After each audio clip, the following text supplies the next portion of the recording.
Good afternoon. Welcome to Quick and Easy Creativity Techniques to Get Unstuck with Jennifer Phillips. I'm Christy Snow with Results Washington. My pronouns are she, her, and I will be your moderator today. We do have about just over 1,000 attendees who have registered for this session, and we are so happy you're here. I'm joined today by Emily Dahl, who will be providing ASL interpretation, and thanks to my team member, Kathy Holder, who is managing technology behind the scenes. I want to share a few things before we get started. We know many of you are familiar with Zoom meetings, but there are some differences in Zoom webinar, which is what we're using today. The biggest difference is that you won't be able to talk or have your video visible. This ensures all participants can focus on today's presentation. I want to draw your attention to a few different features in Zoom and how we'll use them. If you move your mouse, the toolbar will appear, and you can see icons for chat and Q&A. Please be aware that these are two different features. Chat will be available for parts of this session during certain activities, and please keep in mind this is a public record and will only be monitored during those times. If you have any questions during the presentation, feel free to pop those in the Q&A box. We won't be able to respond to all the questions, but we will try our best to provide some answers. If you're experiencing any technical issues, please use the Q&A feature and we will do our best to help you. Next, you'll notice an icon for closed captioning. If you wish to see closed captioning, click that icon and select Show Subtitle, or you can view the full transcript.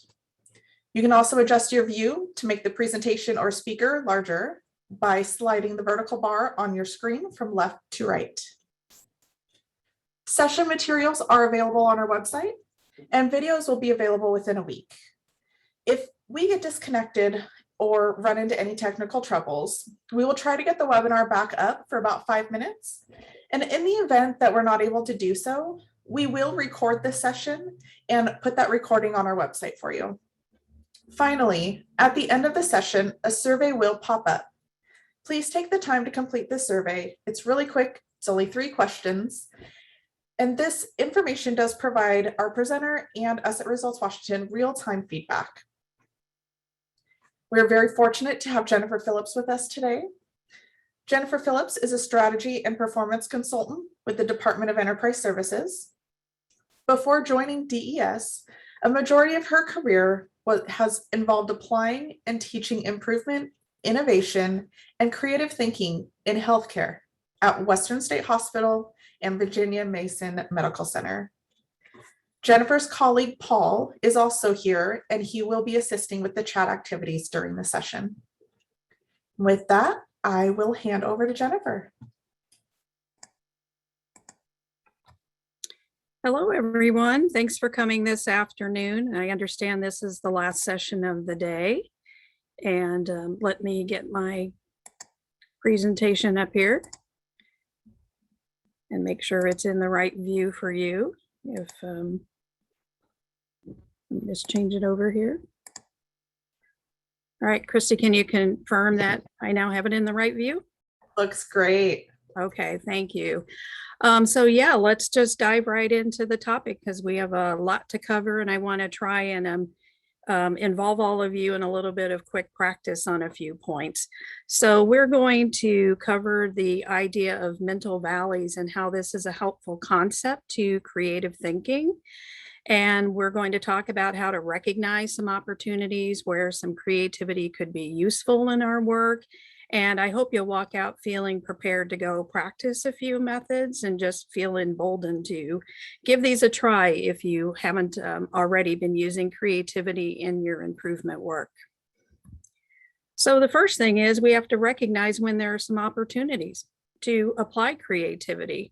And I've put here on the slide some examples of when we might be stuck, but I'd love if you could type in chat, are there clues that tell you, I think we're stuck on this project or this problem, or we may be missing an opportunity to innovate? Are there other things that tell you we may need to think about this differently? So we probably, a lot of us have heard the saying about we keep trying the same thing over and over again and expecting different results. right? A lot of times we're kind of incrementally tweaking our approach, but we're not fundamentally rethinking how we're going about something. So when we're doing this kind of incremental approach, that's typically known as first order change. And, it's not usually going to get us where we need to go when we're feeling stuck. So Paul, I don't know if there's any other examples in the chat that we might want to add to our list here of clues. Yeah, we're starting to see stuff come in. Same questions keep coming up.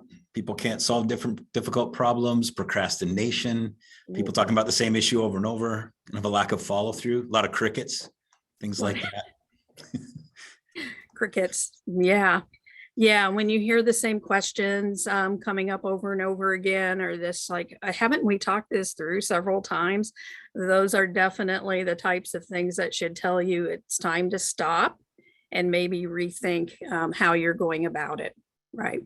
Okay. So let's get a quick poll here, and we'll only leave this open for about 15 seconds or so. Just what's your current situation?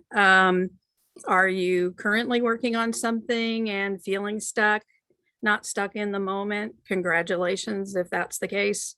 Got something coming up soon and anticipating a challenge. So trying to get some ideas to help you with that.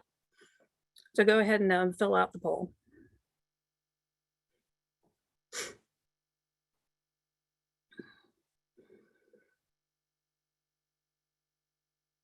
And I'm told I can't vote on this.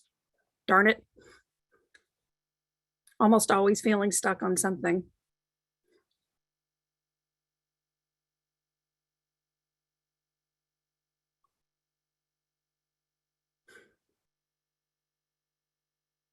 Okay, so looks like we got about 37% feeling stuck at the moment. Lucky 18% not currently stuck, and 44% are anticipating some upcoming challenges. So thank you for that information. That just helps me have a sense of where you're at right now. Okay, so let's talk about mental valleys. This is work from creativity researcher Dr. Edward de Bono. And if you're not familiar with his work, he did pass away a few years ago, but very rich work. And you can do some Googling and look up his background and a lot of his papers and his information. But what Dr. de Bono learned is that our minds tend to organize language into streams of thought that become our usual ways of thinking, kind of like water is flowing down and kind of carving deep chasms as erosion occurs. This is how our minds tend to work as well. So it creates these autopilot ways of thinking, and it's hard to imagine things being any different. It just is the way it is. And in and of itself, this is not bad. This is very helpful for everyday communications. And imagine if you had to explain every little detail and nuance of something to somebody every single time you had a conversation. That would be incredibly challenging. So in and of itself, mental valleys, good. It just is what it is. It's current state. It's not helpful, though, when we're feeling stuck or we need innovation, right? Because we are stuck in our usual ways of thinking and we can't easily leap out of those. And so what he found is that when we're mindful of what mental valleys we're in, we can either carve some purposeful channels over to some other valleys and see if we can find some ideas to use, or we can be open to some random connections that happen. And one thing I want to encourage throughout this is just developing a creativity practice of paying attention in the world as you go about your days, storing up examples of creativity that you might be able to use in your work. And that is paying attention and doing these kind of either random connections or purposeful jumps over to some other mental valleys. Okay, so let's pretend we're all a project team and we've been asked to help a library system do some innovation in their business model. So the first thing we're going to do is think about what the mental valleys are for a library. So just go ahead and type in chat. When you hear the word library, what comes to mind? What is the image in your head right now? What does it look like? What are the services? What are the artifacts, the objects? Who are the people involved? Anything and everything. There's no wrong answer here. Just what is your mental model of a library system? And Paul, if you want to just call out a few examples. Sure, yeah, books, obviously. Organization systems, shelvings, librarians, silence, people reading, technology, a copier, the need to use a card to get in and out, indices in the Dewey Decimal System, things like that. Okay, yeah, okay. So again, my library might look a little different than your library, but we all kind of have some kind of common ways of thinking about library systems, right? But we could make some leaps. And in fact, there are a lot of library systems around the country and around the world who have made some of these leaps and are starting to kind of rewire what our mental models are. So who says you need a building? I don't know if you've checked out your library system recently, but more and more are loaning a lot more stuff than just books and material, movies and things like that. So I'm not going to go through every example here for time's sake, but over time, our mental valleys about libraries, we might answer the question differently as library systems innovate for their customers and deal with their own resource constraints. That's actually a great industry to be paying attention to for innovation. So library systems. So that's just kind of thinking about mental valleys. So let's do this again real quick. When it comes to government operations, so pretend that you had to explain to somebody who had zero exposure, zero knowledge of what we mean when we talk about working in government. How would you describe the kind of the properties, the attributes, the characteristics of government operations? So go ahead and be typing in chat. And I want to say a word of caution. A lot of times when we're kind of reflecting on our own field or our own program, we tend to think of all the negative things. Here's all the bad things about our mental valleys. But it's important to pull back and try and stay neutral because, again, it's just representing kind of the norm, the common way of thinking of it. It's not inherently good or bad. So, Paul, are there any examples that we would add to our slide about government ops? Lots about protocols, policies, supporting customers, laws, RCWs, carrying out legislation, solving problems, hierarchy. There's some of the negatives, red tape, things like that. Sure. That's some of what we're seeing. Okay, so yeah, we could add a lot to the slides, right? So if we're even just paying attention through our day, is this kind of our autopilot way of approaching this? And again, these things are not all in our control to change. But the first step is just paying attention to what kind of drives our ways of thinking so we can then decide, do we need to escape those ways of thinking to get some creativity? Thank you. Okay, so let's talk about some methods. And the first two bullets I really want to point out here, that the big value of creativity methods is that they give people permission to think differently, right? If you ask people whether they are a creative individual, some people will say yes, but a lot of people will be hesitant. Either they don't want to brag, they think they're creative, or they really don't think they are creative. But the work of people like Dr. DeBono show that we all have the capacity to be creative.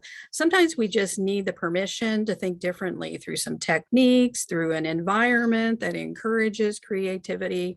So this is one of the values of these methods. And, throughout, I'll stress that these are great ways to draw out diverse experiences and perspectives because we all have a lot of diverse dimensions to us. And when we bring that knowledge and that experience into our creativity work, we really benefit from that. And I'm a big fan of things that are kind of quick, easy, and flexible, don't take a lot of prep, don't require a lot of fancy materials, can be scaled up or down depending on the size of the effort. So that's what I'm going to focus on today. So I'm going to quickly walk you through a starter kit, and then we're going to practice quickly with 2 of these methods. And I did put several other methods in a handout and also some websites that you can go to. If you Google, you're going to find dozens and dozens and dozens of creativity techniques. They tend to all kind of connect back to the same underlying principles. And if this is something that you really get into, you may be inventing your own creativity techniques, because again, there's just some underlying principles like paying attention to mental valleys that can help you do all kinds of different methods. But let's quickly walk through these. And I know this is a pretty quick walkthrough, but I'm hoping it'll give you enough to get started if you haven't used some of these. So mental benchmarking is the first one, and we're going to practice this in a bit. And this is great to use when there's some reluctance to try something new and people really are feeling like, yeah, right, we can't get unstuck. Or you already have a sense that, well, we could use some fresh perspective. This is a way to go get that fresh perspective. And it really helps by encouraging what's known as innovation by imitation. So if you look out in the world, a lot of innovations are imitations, pulling ideas from different settings, converting them into something new. And so that is how a lot of innovation occurs. So don't feel bad about imitation. That is a good thing in the innovation world. So the way we go about this is, and I'm going to say this throughout too, is you want to frame your, we need creative thinking about what? We need creative thinking about ways to recruit a diverse pool of volunteers. We need creative thinking about how to sustain changes even with leadership turnover. Whatever it is, kind of get that down. Then you're going to identify a few industry settings or roles to explore. And I'll show you an example of a table that you can make, or you can make cards up, different ways you can do this. Then you're going to brainstorm and research their mental valleys and how might they address the issue you have at hand, or maybe they've already addressed the issue and you're going to bring back some ideas that you might be able to use. Throughout all these methods, you want to guard against the instant rejection, right? Here's why this won't work here. And really, this is about the divergent thinking, getting lots of ideas and bringing these in to then later do some evaluation and see what you might try. So mental benchmarking, there's a few ways you can do this. You can do a tabletop exercise, and that can be done virtually. And you just, whatever the knowledge and experience is with that particular setting or role or industry, that's all you need for the exercise. Sometimes you might want to give people a little time to go do some internet research and then bring it back to the group. Or if it's feasible, you might actually let people go do field trips and go out and visit a site, visit that setting, interview that role. I was on a team once where we did this in between workshop days. We actually went out and studied grocery stores because we were looking for some particular characteristics in grocery stores to bring back to our team. So there's different ways you can go about this.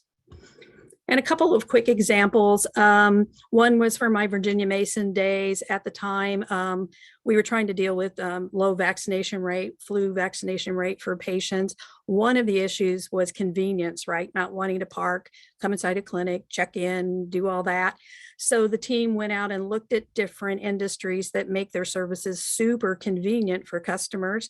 That, of course, led us to fast food and drive-throughs, and they were actually able to implement a drive-through flu clinic, which does not sound innovative at all right now, but was at the time. Another example from a cupcake company down in California.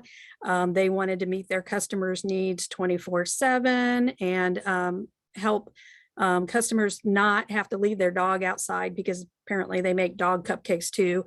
They went over and plucked ideas from banking and vending machines, vending systems, and now sounds dangerous, but you can actually get your cupcake 24/7 from an ATM from this particular company. So just going out, looking at other settings and getting ideas. All right, 7 ways. This is a great way to generate a lot of ideas rapidly if you have, especially if you have a team working on something, and focus in on a particular need or concept. And the way it works is that our first few ideas typically are the autopilot usual ways of thinking. We just have to get them out. But the more we go up in volume, then the more creative we have to get. And by putting some time pressure on this, we also help with the self-editing that can happen. If I get to sit and judge my ideas before I write them down, I'm going to say, that's silly, that's no way. We want all ideas at this stage of the process.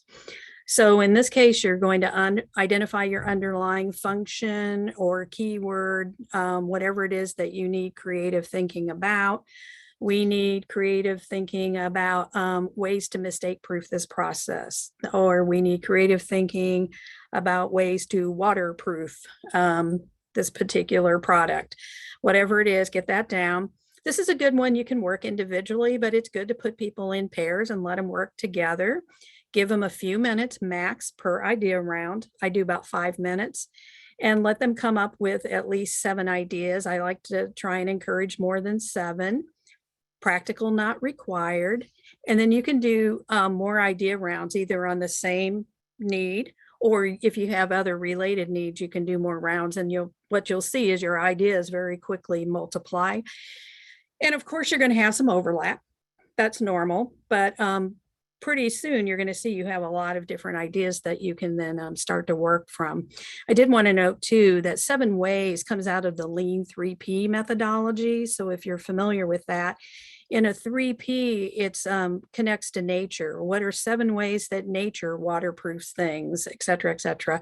And then teams will take those ideas from nature and start to move them into more of the context of their particular issue. So you can use nature, and then you can also bring it into these, other ways of thinking about it.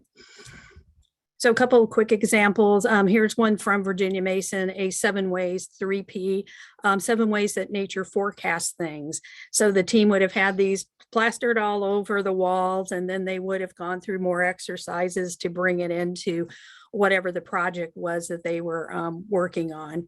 And then an example out of more of a traditional improvement project, training, something that can be a mental valley, right? We must have training. Our training isn't really yielding the results we want. So then we do either more training, or we tweak the training we have and we're still not getting the results, and we're baffled. We can't figure out how we're going to fix it. So we could pause and we could say, well, let's examine our mental valleys around this and do something different. And so here's just an example of generating at least 7 ideas. And I would point out, a lot of times, if you get a reaction to an idea, that could be laughter, like, oh my gosh, that's hilarious.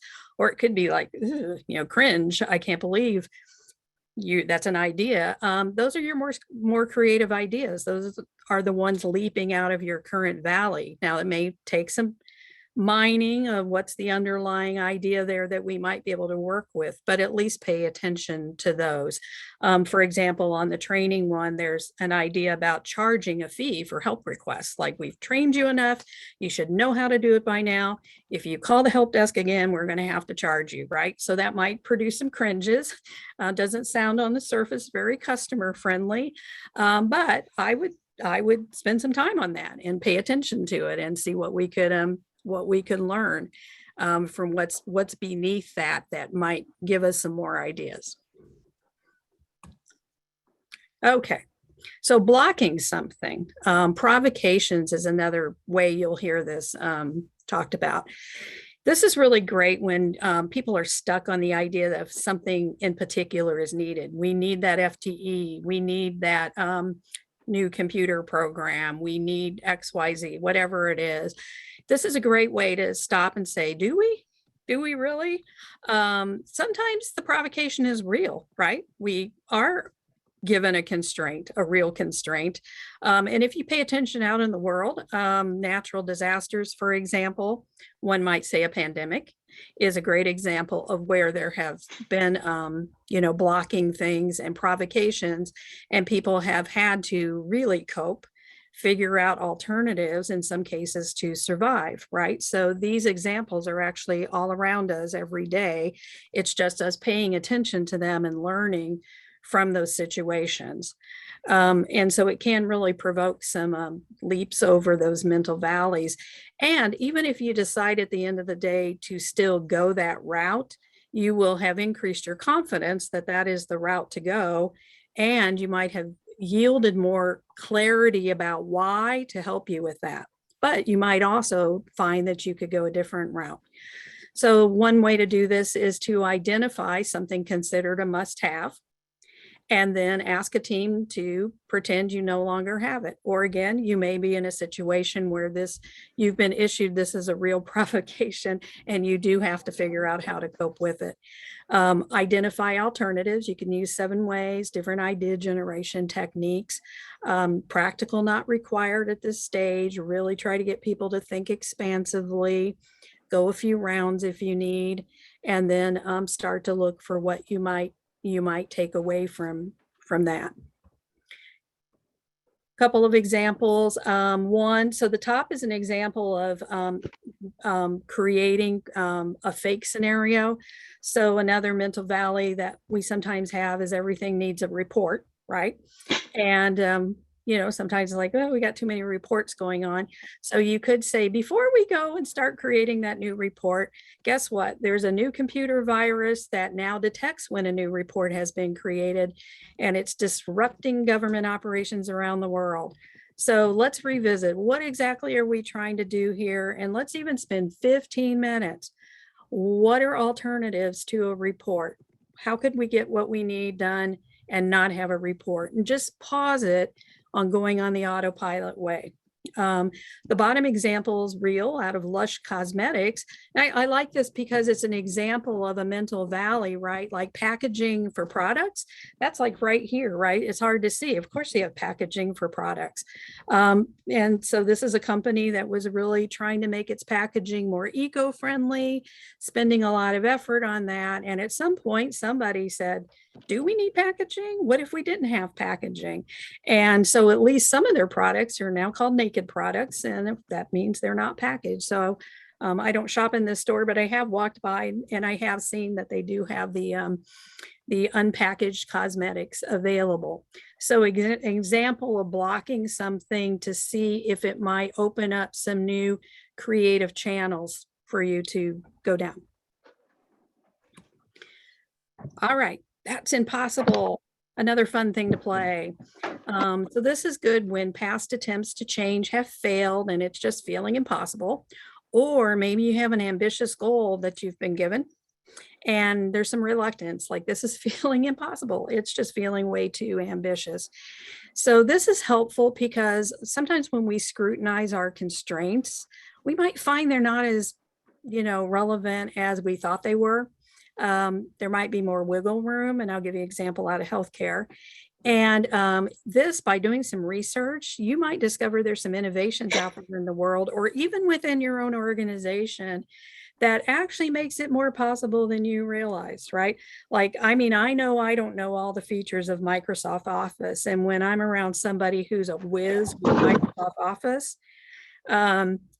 what happens is, the things that you thought there's no way we could do this, they say, oh, of course we can. We can create a macro. We can do X, Y, Z, right? And suddenly you have like, oh, wait a minute, maybe this thing isn't going to be as hard as we thought it was going to be. And again, this is where the diverse knowledge and experience becomes so valuable to our work. So a way to do this is to brainstorm solutions that feel impossible. Like if you had 0 constraints, what would be so cool to do? Just get those out, get a list, then explore the why. Like, why do you think that would be so cool? Why would it do what we need it to do? Solve the problem, give us a new opportunity, and then spend time on the why not. Like, what do you think's getting in the way of that? And this part's a little more analytical, but it typically pays off. So then take at least a few of those and dig into ways that you might be able to give some of those a try. So the example that I would give you out of healthcare is that, there's a lot of rules and regulations, and it's pretty common to be in the middle of like a workshop and, the team is like, well, we can't do, DOH says we have to do this, or JACO says this. And, you call in your compliance experts and to verify, is that actually what, the regulation says? And I'm going to gander that at least 50% of the time, you find out there's, oh, that used to be, but now it says this, or no, it only says this and you can do this.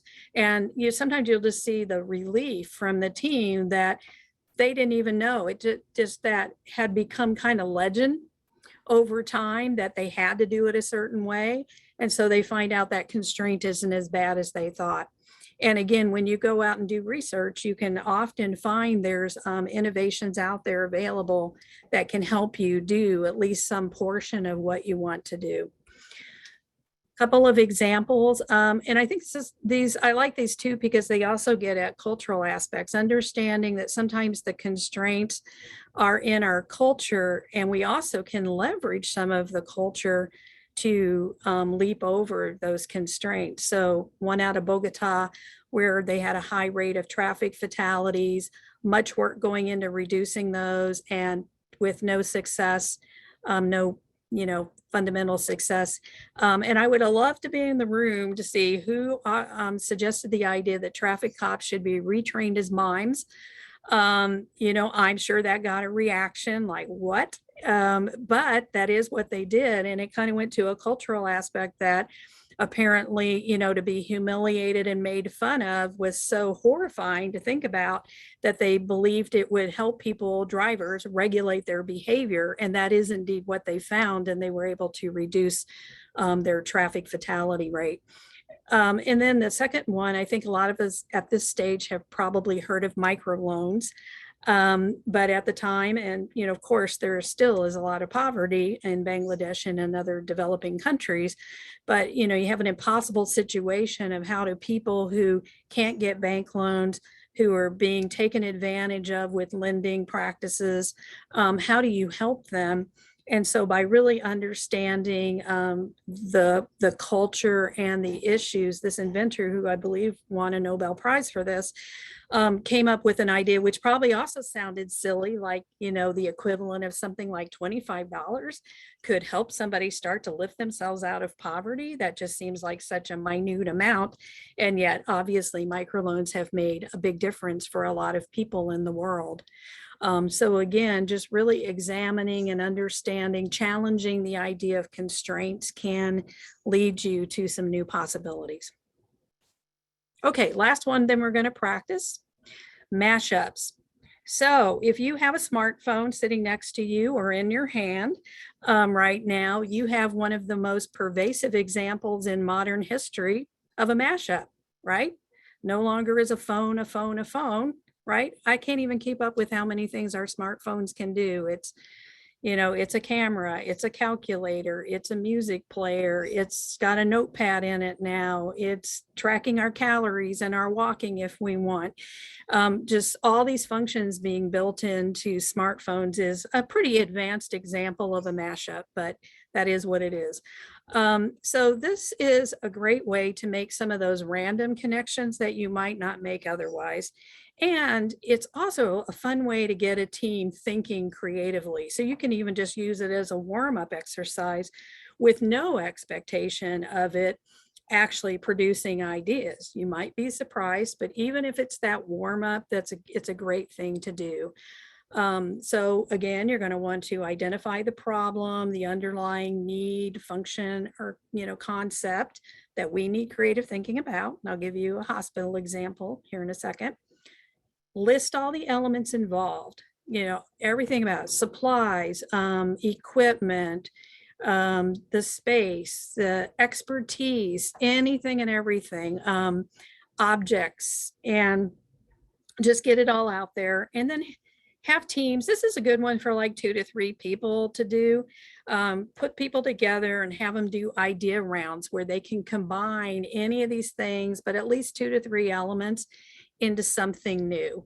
And you're going to get wacky stuff and you're going to think this isn't useful, but I would argue that all of this is useful because we're getting our brains thinking creatively, and that is always useful. But sometimes you will be surprised at, you start to get some sparks of ideas. So an example from my hospital days, we had a team working on patient falls in the hospital room. We did this kind of an exercise, and it yielded an idea that a physician actually ended up prototyping. And I don't know if it ever actually got developed. We were working on developing it as a medical device to test. But what he did is, the idea was a walker and a urinal, because the data showed one of the highest fall risks were middle-aged men who wanted to go to the bathroom by themselves. So when you think of what were the underlying needs, we need a patient to be stable, right? They can't be too wobbly. They want independence and they want privacy. So by putting the walker with the urinal attached, and then they could, have the curtain pulled, that was one of the ideas for how to solve that particular patient to fall issue. And that prototype sat in my office for a long time while we worked on next steps. So again, I'd have to ask my Virginia Mason colleagues what happened to the idea, but that's an example of a mashup. So a couple of examples here, one high tech, one high touch, because it doesn't always have to be high tech type things. But again, a lot of us are familiar with biometrics at this point, right? In our Fitbits and our watches and everything else. And these have been going through different kinds of mashups. Now they're starting to move into our textiles, right? So we have smart clothes starting to emerge. And then I like dementia specialists plus dog trainers equals dementia service dogs, right? So how can we take something and put it together in a new way to serve a different need? That's the idea of mashups. Okay, let's practice before we wrap up and go to questions. So again, we're together as a big project team, and our task now is to solve the issue of communicating our agency's news with staff who aren't sitting at their computers all day long, right? There's so much that's digital these days. And even if you are sitting at your computer all day long, it gets a little exhausting, right? And all the emails. So I don't think we should ignore that group, but we definitely need to stop cutting out staff whose jobs, they're out in the field doing things, and they need to be getting the information they need. So they're, things that are impacting them. We want staff to feel connected, contributing to our agency, and have that sense of community. All right, so we are going to practice first mental benchmarking. And I went ahead and carved a purposeful channel over to bookstores. So if we could get the chat open, and if you could type in chat, Mental Valley bookstores, what comes to mind? What are the attributes? What are the services? What are the people? Let's just get down some of those different ideas. And Paul, if you just want to call some stuff out. Sure. Coffee shops, comfy couches, sellings, lots of topics, novels, ebooks, gifts, great reads, light music. How about Again, people? What kind of people? Relaxing, poetry, different things going on. Okay. Events. Cats. I love that. Cats. Oh yeah. I love when Puzzles. there's a cat in the bookstore. A puzzle in the bookstore. Cashier's Oh, yeah. Children's. Again. Yeah. Okay. So Comfy activity. places to be, good smells, and then dust. I like underpaid staff. That's a good one. Underpaid staff. Yes. Okay. So we got some mental models of bookstores based on our experiences and our knowledge, right? Okay. So now let's think about communications. Go ahead and type in chat. Based on your experience, how do bookstores tend to communicate with customers? Just what are their practices? So go ahead and call that one, Paul. Flyers, mailers, coupons, face-to-face, online, email, visual signs, memberships, other kinds of web advertising. Right. Social media. Did we hear social media? Yep, there's a couple of that in there. Yep. Word of Okay. mouth, a lot of word of mouth references. Word of mouth. Right. Sandwich boards. Yep. Right. Location. Right. If a bookstore is in a location and you're walking by, Yep. You store displays, stuff like that. Logo bags, book clubs, good stuff. Yeah, logo bags. Okay, so if we were doing this for real, we would do a few more. We would go visit some other places. We might go over to an industry. We might think about a role and what could we learn from a nutritionist. So, do a few rounds on this because you can see how quickly we have a lot of people here, but you see how quickly we just started to generate some possibilities. Okay, so based on that, let's do a quick 7 ways. And I'm hoping we can get at least 7 ideas. Again, this could be based on our quick trip over to bookstores. It could be based on your experience with this topic, things you've tried, things you've seen work.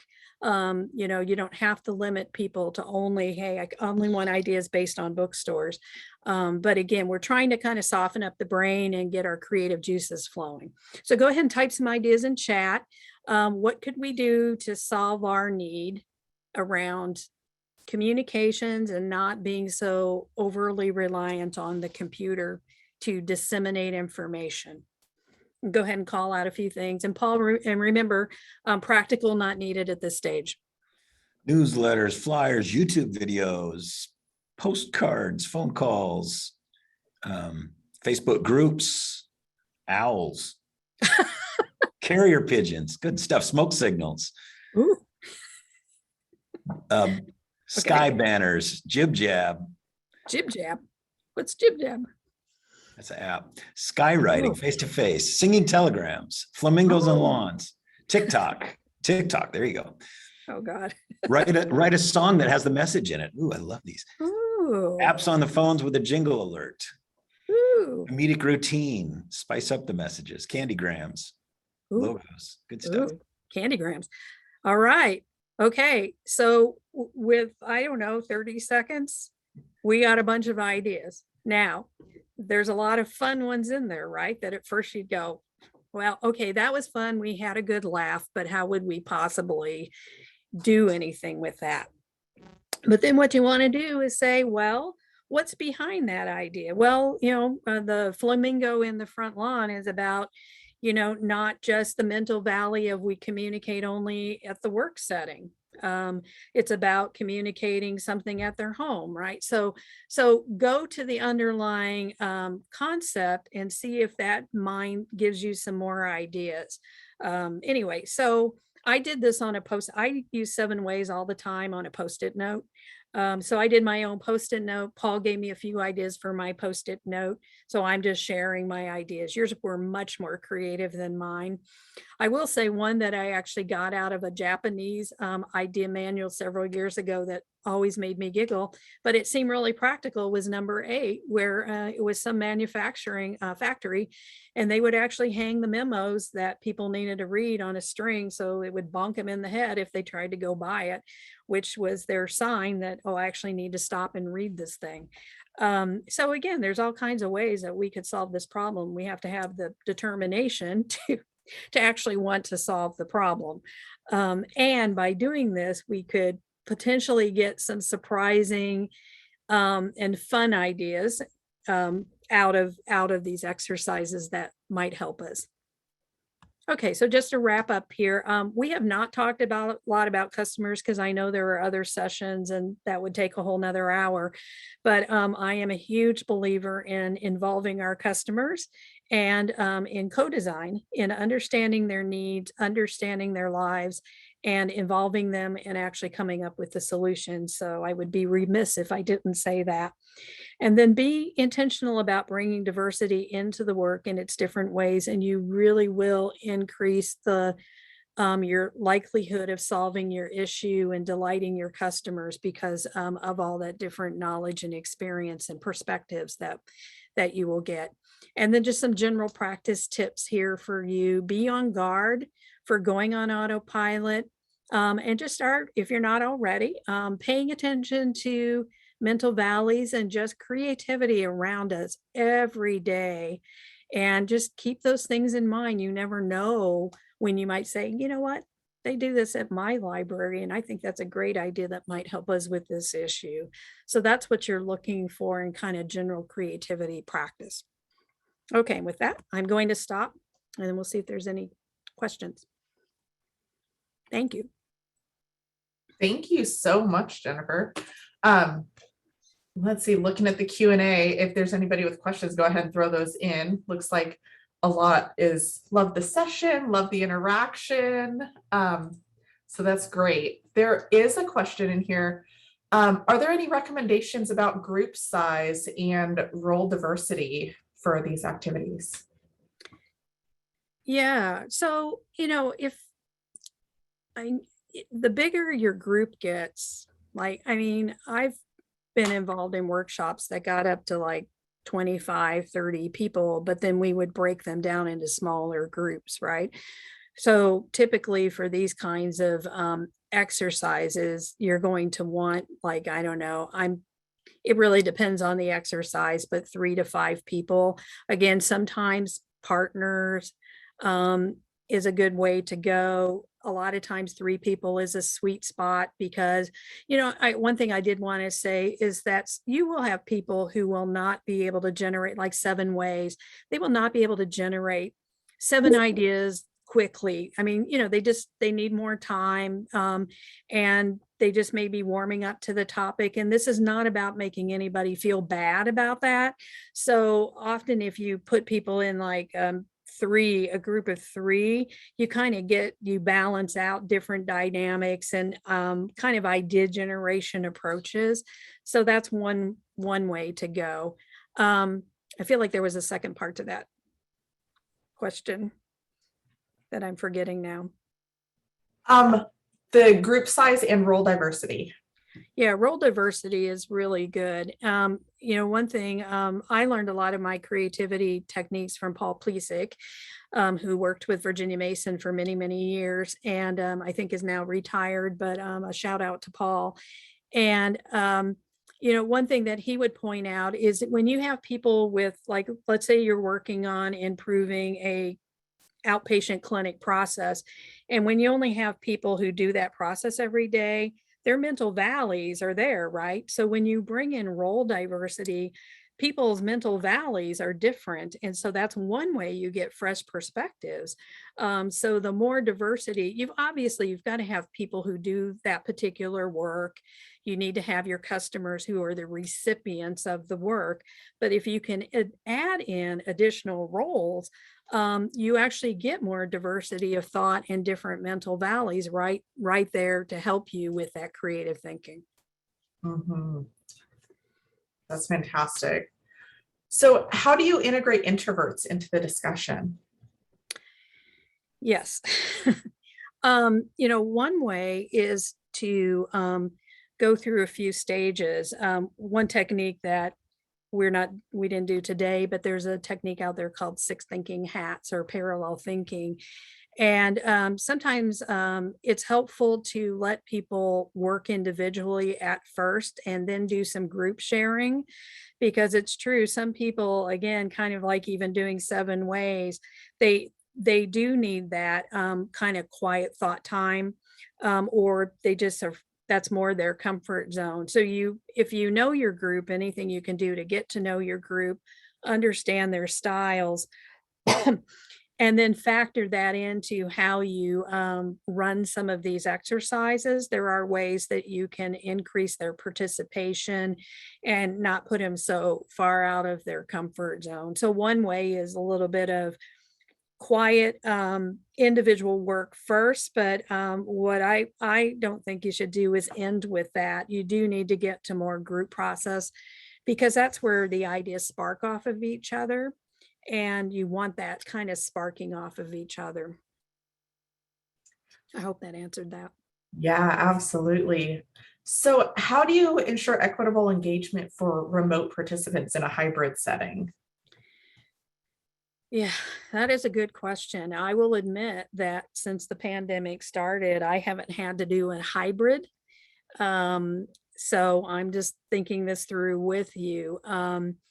If you had, like, if I was putting people in breakout rooms, having, if the hybrid is people are in a conference room, but you're using Zoom, if you can construct it so you have an in-person person with a Zoom person somehow working together, to try and bridge the, the physical presence to the online. That would be one thing I would be thinking about. But that would, you would have to be mindful of that. So I'm also open to ideas on that. If anybody has done that kind of a hybrid, I haven't had to do it yet. All right. Do you have any advice or suggestions on dealing with folks that are participating, but they're really just not providing the best responses? Like they're deliberately coming up with things that are too far-fetched to even be reality. Right. Yeah. But again, at the beginning stages, it's hard, but we want to try and suspend the judgment and let that flow, and then see sometimes there again is a nugget underneath that, way out there idea that you say, well, let's unpack that a little bit.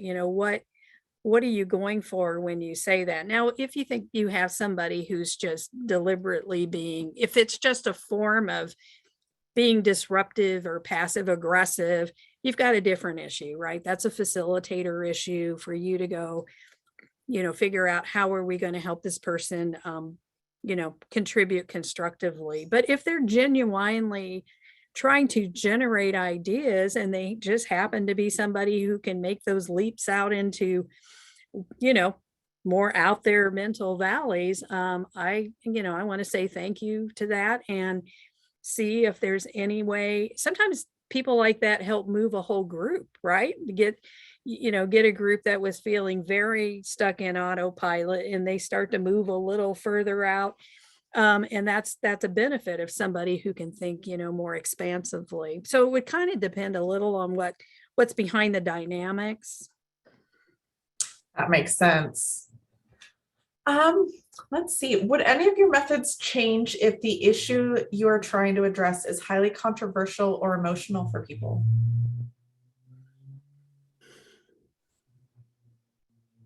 I don't think so. Of course, being mindful of that in your facilitation and how you set it up, how you acknowledge, the nature of the issue, I think is always important. And again, tone matters, right? If you've got a pretty serious issue, you don't want to be making too light of things and, let's do a silly exercise right now while we focus on this life or death issue, for example. But there are ways to use these types of methods. And again, you can research. I did put some websites, in the handout, and you can go and look for some methods that fit tone wise to those more serious or controversial issues. But no, I think again, it's always about being mindful of how, what are the sensitivities, I guess. Most issues that we need to address from a creative aspect have some level of sensitivity to them. It's kind of why we're stuck, or, there's a kind of it feels like an impossible thing to solve. Right. And then do you have any advice for what people can do when they feel that their leadership is the barrier to change? Right. So some of that is going to be about change management, but yeah. So, and just I think using some of your traditional process improvement and change management approaches. I will say one thing that at Virginia Mason we saw sometimes just all of the a lot of the big barriers, I would say, or reticence that people had just kind of melt away was when we involved, in our case, in healthcare, patients and family members directly in our improvement work. So all of the, I don't know why we're tackling this, and, I'm really concerned we're going to really shake things up, kind of go away when you're sitting next to somebody with pancreatic cancer who's telling you their story, and how your system is making their life harder. Yeah. It's just really hard to argue with that, right? So, and again, not trying to be manipulative, but when you bring your customers and their experiences into the story, into the work and their stories, both the positives, this is when you do this is how it impacts, my work, my life in a positive way, in addition to here's where there could be some negative impacts. It can just change the whole dynamic of the conversation. So a thought is to, can the leader be part of that work and be experiencing something like the customers experiences directly, to see if that might help with the change management issues. It's a good question. Yeah. Okay. And I think we have time for just one more question. Okay. So how do you go about getting creative ideas out of people who have more of a technical mind and might not think that creativity is a good waste or a good use of time? Yeah. Well, sometimes starting, if that's like your, first is don't make assumptions. That's true. Like I was in a meeting with some technical folks this week, and they were challenging mental valleys right and left, and we weren't even using this work. I wasn't talking about mental valleys. I had not set it up as like, we're going to think creatively. They just naturally went there. So, I'd want to make sure I'm not making an assumption that just because they're technical, they can't be creative. But if you do have some knowledge that there's some reticence, maybe look at different methods for ones that feel a little more analytical, if that's kind of their comfort zone. I'm making some assumptions here myself, and start with those, and then kind of do some warm-ups. Again, another thought is when you spend some time getting to know people, I mean, you'll find out amazing things, like somebody used to be a teacher for 15 years. Somebody's actually an amazing artist, and they have creative pursuits in their lives. And when you actually learn that and recognize that and start to bring that in, and just even acknowledge that, sometimes that alone starts to create more comfort. So I think it would be putting some thought into what's really going on there, and then how are you just putting together kind of a mindful approach. But I mean, I've done a lot of workshops and projects with technical people, and seen just as much creativity out of a team like that I have with others. So hopefully you can get there. Awesome. Well, thank you so much, Jennifer, for such a great session. I'm Thank certain you. that the information that you provide is going to be useful for attendees as well as us at Results Washington. I know I learned Okay. stuff. Thank you all for coming today late on a Thursday. Yes, thank you to all the attendees. There is more conference to come, so please visit our website and you can go ahead and download copies of the presenter materials. You can sign up for additional sessions that we will be having next week. And I hope everyone has a great night.